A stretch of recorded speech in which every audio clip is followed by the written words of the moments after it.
Hey guys, Kev here, and I want to do a disassembly of the Gavko Custom Nurse liner lock I just got in. So I guess we'd call it first impressions as well, although I literally got it tonight. I just figured I had time. I'll take it apart as well. It's a gorgeous knife. Now, the one I had that I traded for this was a frame lock, which was kind of like a purplish color, and it had a cool pattern on it. I think he calls it the big eye pattern, and it was cooler than this, I'll say. This has kind of like a double layered deal going on here, titanium with like a rough finish, stonewash and anno finish. Very nice kind of dinosaur rock finish up here on the top.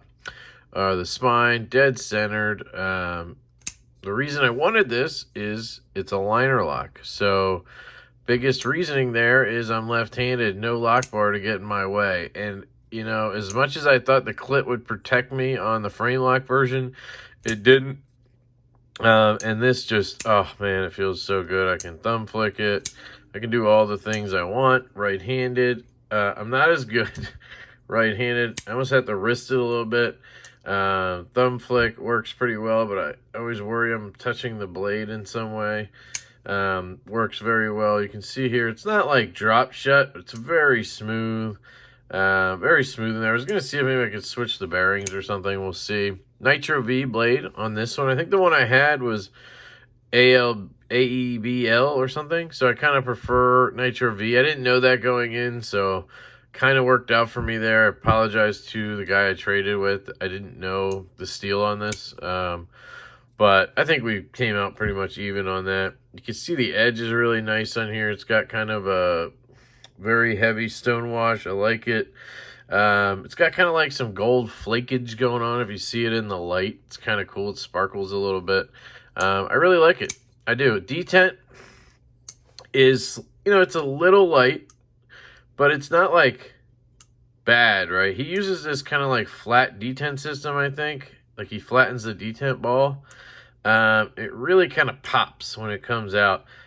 And it's not really like it's too light or anything. If I ever sent it to him to get work done, I would definitely ask for it to be strengthened like, 20% or something.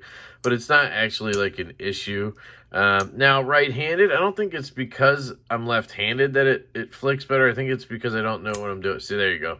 I'm flicking more towards the top left-handed, and right-handed I was flicking down here kind of out. So as long as you come up through the top, you're good to go. Same with the thumb flick, right? So there is no side-to-side play. There's a little bit of up and down. I don't know what that's from. We'll see if maybe that goes away. I'm hoping I don't ruin the knife by taking it apart, but you know me, I cannot help myself. So we are going to get into this. I talked to the guy I bought it from, and he did say he did not think that he Loctited it. So I will have Loctite on standby, but I won't be using it unless I have to. Let me make sure it's clean, because it always has this stuff on it, which is annoying. Then it gets on everything. I think we're good. Bearings we might need. We'll get into that. Let's get into the drivers. So hopefully we're talking T8 all around. Looks like it. Doesn't seem easy to turn. So now I'm afraid if there's Loctite that I'm going to break it, and then I got to wait however long. Whatever. No, wasn't really much resistance. Is it spinning? Looks to be a spinning pivot. Can I pinch a side? No. Okay, so to be nice and careful, I use this Weehaw bit, which allows me to get a good amount. I'm thinking the pivot's going to be on this side, so let's just see. Trying to be very gentle here, guys. There. Allows me to hold the knife as I apply on this side so that I don't slip or anything. All right, so that's your break point. All right, now we're loose. Which side? I think it's gonna pop out on the side where the, yep, okay.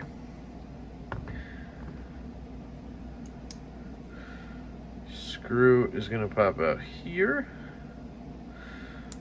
So this one assembles from this side, I guess. I don't know. Came out real easy as well. Make sure I keep these together. That goes at the bottom. This is for your stop pin. Also came out fairly easy. Loctite. I don't see Loctite on anything. This is a good sign.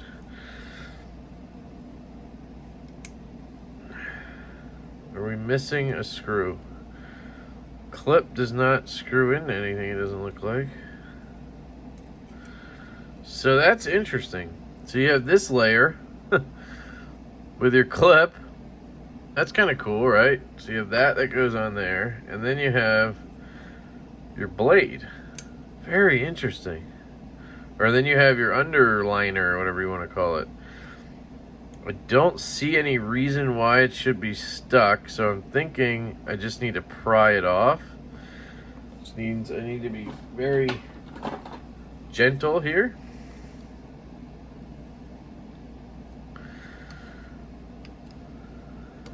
All right, I got that end. Got it. So, the bearings are tiny, so this is good to know. Not tiny, but dirty as hell. Look how dirty this knife is. This could very much help our action, as long as I'm able to get it back together properly. Let me get some alcohol. We can get started. Just sprayed my mouse over here. Whoops. So here's the blade. I mean, this knife is gorgeous in general. I'm a big fan. I don't know. It's probably a hit or miss aesthetic for people, right? The Gavkos. It's a big hit for me. I mean, I really like his larger knives too, but the Nurse just proportionally, I don't know, just looks nice to me. I don't like the ones that are like super skinny and long. I'm trying to clean this area, but it doesn't like want to clean up for some reason.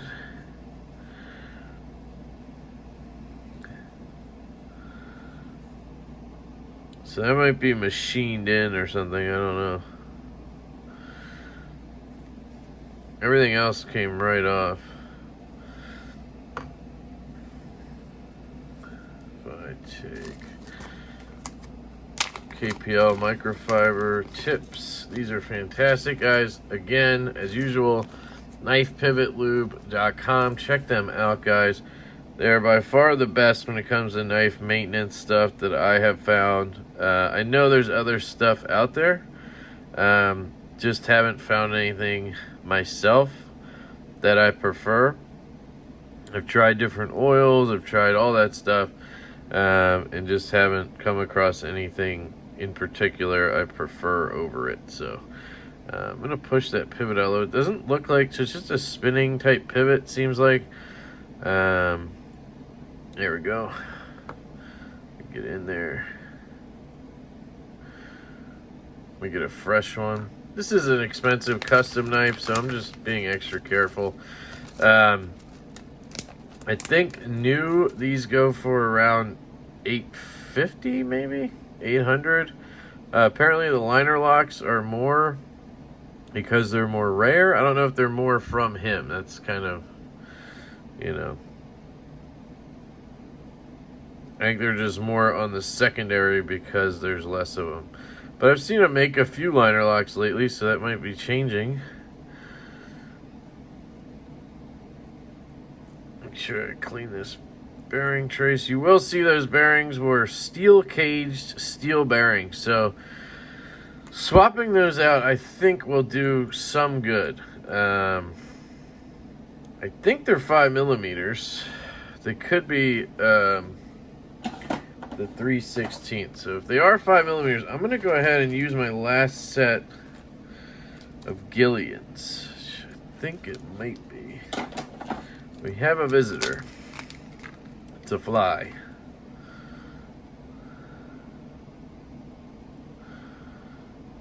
Yeah, I think that should work. So let's see if it fits in. Yep. Alright, that should... We'll see. Foreseeably help. I'll probably keep those bearings separate just because they are from this custom knife. 5mm cage bearings. GillianKnives.com, guys. Fantastic, fantastic bearings. They are expensive, so you do pay for it. But to me, it's worth every last penny. Clean off everything here. I've been told he has an interesting detent system that he flattens the detent ball. Now, I don't see... Oh, yeah. I don't know if you can see it, but the head of that detent ball is flattened as opposed to being round. And I don't know what that does. I think that's why you get a little bit of a pop when it comes out. That's interesting. It doesn't look bigger or anything. It looks actually smaller than a normal detent ball hole, so... Or ball. This is the hole right here. And it has a little notch. See that? There's a little notch right at the end of that hole. So that must help as well in some way. That's a cool little custom touch there. So let's drop on some schniz. Very excited that I may not need to Loctite this knife. So let's get this in there. Spin it around a little. All right. Then we're going to put this blade on, right? Going to put a little bit of heavy into that detent ball. Hole, sorry. Put a touch on the tip of the ball there. That's what she said. All right. Being very gentle. Oh, shit. I did the wrong side. Okay. Being very gentle. Put this on. Nice. Seems like a pretty simple construction, if we're being honest here. Rotate that. Put a little here. Bang, bang, bang. This goes on. Yeah, this could be very simple if everything clicks back in properly.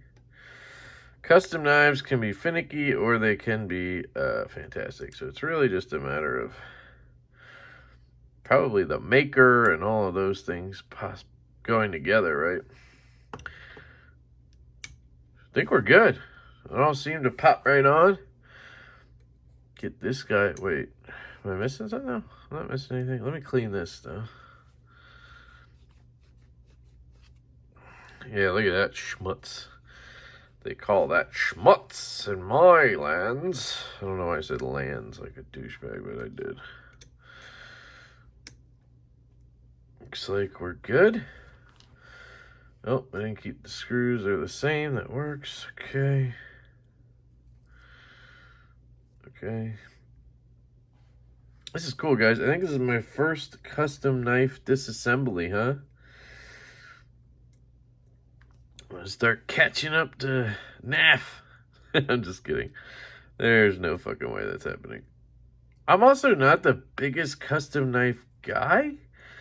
And that's mostly because I'm into the production precision, if that makes sense. Hope that makes sense. I like the precision you get with production knives. Now, of course, there's always QC issues and whatnot, but it just seems like overall you're gonna get a better experience if the knife is done well, and you get more bang for your buck and all that stuff. So it's really it's obviously a preference thing, and along with a money thing, you know, for sure. This does not want to feed in exactly the way. There we go. Don't force the screw, guys, especially on a knife like this.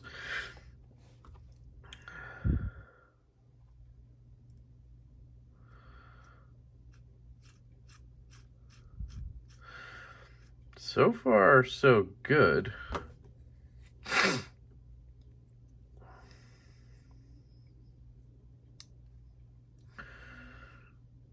Staying centered. I'm just worried those bearings maybe are too...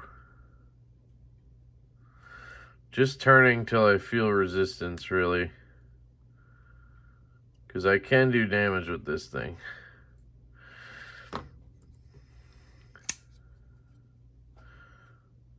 No side to side. Oh, goodness. Oh, yes. Okay, hang on. What? In God's fucking name has happened to this knife? Dead nut center, too. Are you kidding me? Was there any play? Nothing. Still have a little vertical. Let me see if I can tighten this at all. I had a little more there. Does it affect that action we just invented there? Nope. Holy schnizzle my frizzness. Dude, that adds a whole nother element. You see it just like drop off a cliff? And these bearings only get better. So Gavko himself has said you don't need to replace bearings. It's all about the lock bar and all that stuff. And you hear that a lot from makers. But I don't know if you saw this before, and you're seeing it now. Before these even break in, they're already causing this knife to almost guillotine shut. So look at that. Down here, it still needs a little work, and that'll break in, you know. Look at that. Oh, God, this is nice. Holy shit. Now, to be fair, I didn't try to adjust the pivot before I did all this, so it's possible that it was just super tight. So let's tighten it, because I can spin it. So let's be fair here, although I don't really want to tighten it. Yeah, there's a little bit in there, so that tightened it up. Yeah, now it almost feels too tight. It's still good, but I can feel things in there. Now, I don't know if that's the bearings working their way in on the scales and it'll break in, you know. I don't know if it's necessary, though, because it was pretty damn good with no play before. Why tighten it down? You know what I mean? It has a little grit to it like this, which is weird. And that's where I'm guessing it's those new bearings kind of riding back and forth. I'm going to see if it smooths out if I do this a little bit.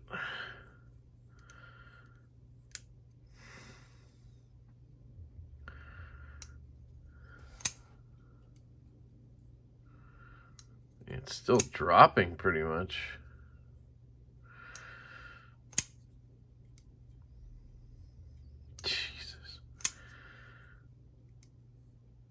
Just doesn't feel quite as smooth as what I'm kind of getting at here. I think they would break in more, but I think I'm going to turn it back just a hair.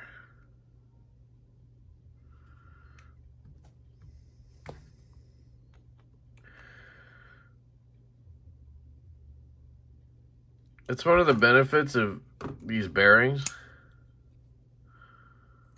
is they give you that pivot strength. So you'll get a tighter pivot without having to tighten the pivot itself down so much. I have no side to side or anything. And look at that. Oh my God. I think this is probably a good spot because I'm fully tightened. I mean, it's a rock. A little bit of that up and down, yet, you know, it's basically guillotining shut once I get it going, right? Look at that. And if anything, it'll get smoother as we go. So I think we're good right here, guys. This is an incredible knife. An incredible build by Michael Gavko. So check that out. Dead nuts on your centering. Really loving the overall design of this knife. It just is beautiful. It really is. Let me put away this stuff and we can... I don't know if I already did the first impressions, but I'm a little excited. And I'll see how that pivot reacts. If it starts to give me trouble loosening, then I'll maybe Loctite it or tighten it down. Where is my pen? Because I want to write down...